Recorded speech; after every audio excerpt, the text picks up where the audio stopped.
هفدم دگر ریو رسمین بهیا هجماره که قربانیان هرشن روژا چهارشنبه بسر فروکخانه اتا ترکیه استانبول ریبرین جهان هفسوزی و هفخمی خود دگل ترکیه دیار کرن و سروک امریکا باراک اوباما گود به گمان اموی تروریست داعش بیگ گرتی تک بشکنین. ام دزانین او پارچه که جی شر می هفپشک و برفره دجی تورن تروریزمه و ام دی بردوان بین سرکارکی هفپشت گل ترکیه هر وصیا پیدوی دی بکینج بو پاراستنا خلکی خواه و هلبت ام بیگرتی قایم ترین بو پیدا کرنا جیهانکا باشتر. International community must be united. جواکان ابن توی دوی گرتی به بو گرتنا شر لدیجی تروری دوی ام هر کارکی پیدوی بکن بو ری گرتنا لپیشا کردارین تند تجی. ترکیه سنگیه که خورد لسر لکولین لسر هرشن بسر فروکخانه استانبول دادن. کار به دست کی بلندی ترکیه دبیجت هرشکرین خوکش یک جا روسیا و یک جا ازبکستان و یک جا قرقیزستان بو. پلیس ترکیه لآپراسیون اولهی ایرو 11 گمان لیکریان تروریست دست سر کرن و لآپراسیون دهی لچندین دورین استانبول 13 گمان لیکریان دی گرت بون.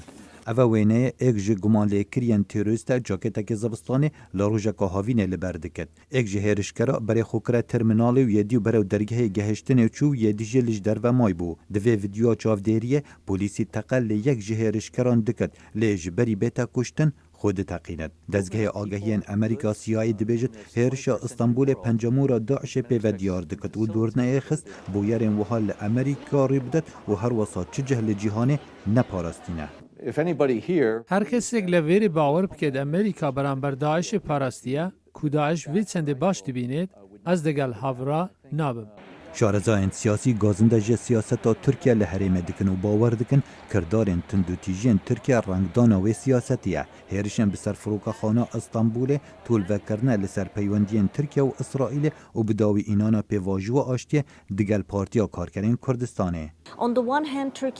لآلیا کدی ترکیه دشترکی ده دگل پککه. راستیک هیک و حکومت بریار ده پیواجوی آشتی را بگرید و جبروی چنده از باور دکم رخنگر راز بیجن. بریار حکومت بورا گرتنا پیواجوی آشتی بلز بو.